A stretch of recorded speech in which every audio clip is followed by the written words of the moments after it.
Mas será que tudo que está escrito de Romanos a Filemon se destinou aos gentios?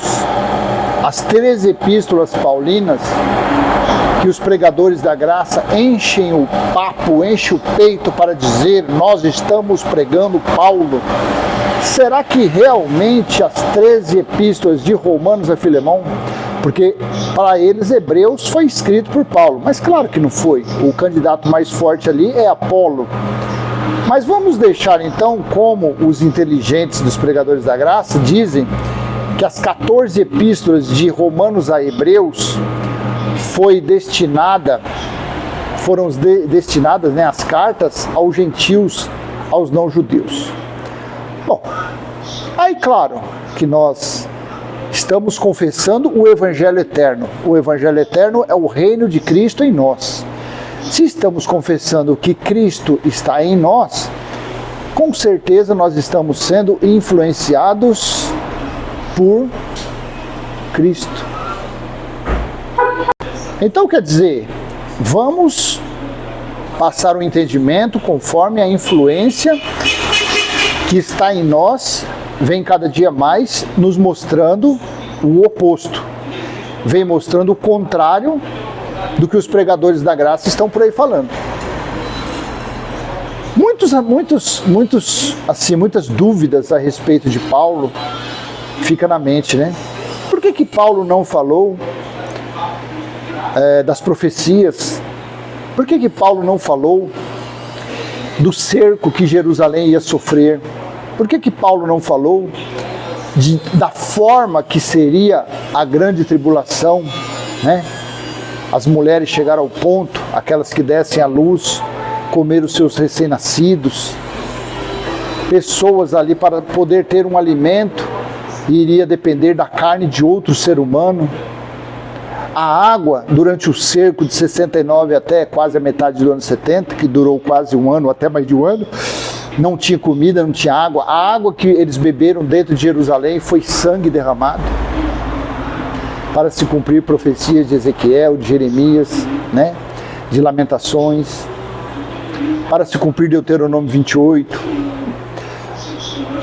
Aí Jesus falou várias vezes, mostrando que ele estava concatenado, que ele estava passando informações das profecias. Mas Paulo, você não acha isso? Então, claro, em cima disso surgem dúvidas. Realmente Paulo escreveu tudo para os gentios daquela época? Por pior que seja, não é nem para a nossa época. Paulo escreveu, se é que ele realmente existiu, né? Eu não estou aqui duvidando, não estou aqui desmerecendo, não estou aqui chamando Paulo de nada disso. Não, eu não tenho prova, mas eu estou analisando conforme os escritos bíblicos. Olha aqui, ó. Romanos 14:10. Está escrito dentre as, vamos dizer, as 14 epístolas paulinas. Romanos. Mas tu, por que julgas teu irmão? Ou tu também, por que desprezas teu irmão? Pois todos havemos de comparecer ante o tribunal de Cristo. Paulo aqui, quando ele fala todos, entende-se que aqui estavam incluídos gentios e judeus. Mas a epístola de Romanos aos Romanos não foi uma epístola destinada aos gentios? Então Paulo estava falando que os gentios iriam comparecer diante do tribunal de Cristo.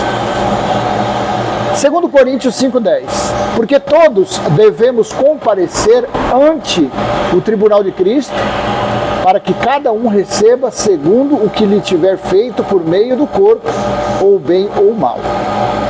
Quando você lê Ezequiel, eu não coloquei aqui porque não tem espaço. Ezequiel 4, Ezequiel 5, Isaías 13:9. Jesus falou em Lucas 21, do versículo 20 ao 24. Jesus falou em Lucas 11, Mateus 23, ou seja, diversas passagens. Lá em Malaquias capítulo 3, do versículo 1 ao 5. Zacarias capítulo 13. Isso é o que eu estou lembrando agora. Diversas passagens e mais passagens que o povo que iria ser julgado eram os judeus. Eram aqueles que receberam as leis por intermédio de Moisés, mas não as praticaram. Os gentios receberam alguma lei de Moisés? Não. Pelo contrário, gentio não podia entrar no templo, gentio não podia ir à casa de judeus. Então como que gentios iam ser julgados por lei, pela lei de Moisés? Sendo que do ano 69, do ano 66, quando começaram os primeiros conflitos na Judéia, os gentios eram quem? O exército romano, lutando contra os judeus e os vencendo. Em 69, quem cercou Jerusalém? General Tito com o exército romano, os gentios. Quem saiu vencedor na metade do ano 70? Os gentios. Então, você acha passagens que mostram que o exército romano foi instrumento para que Cristo executasse o juízo.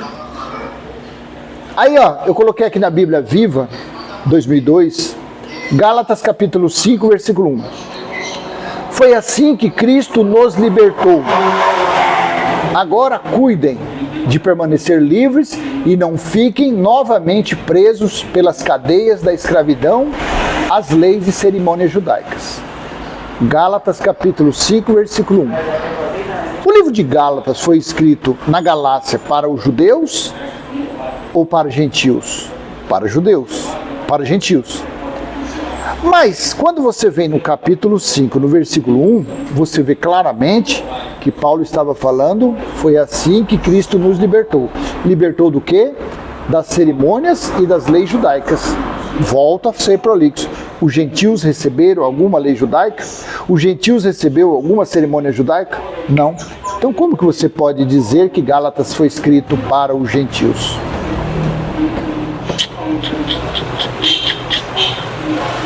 E olha aqui,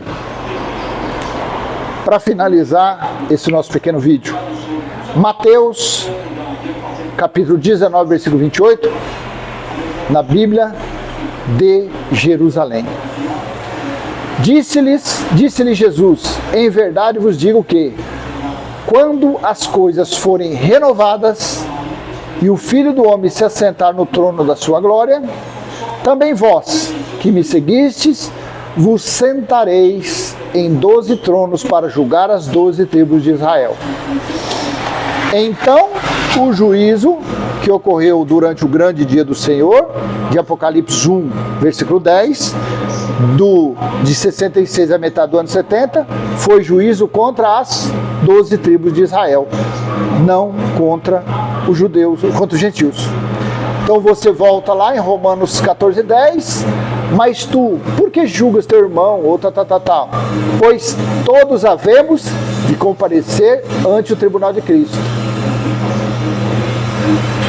2 Coríntios, para que cada um receba segundo, aqui ó, porque todos devemos comparecer ao tribunal de Cristo.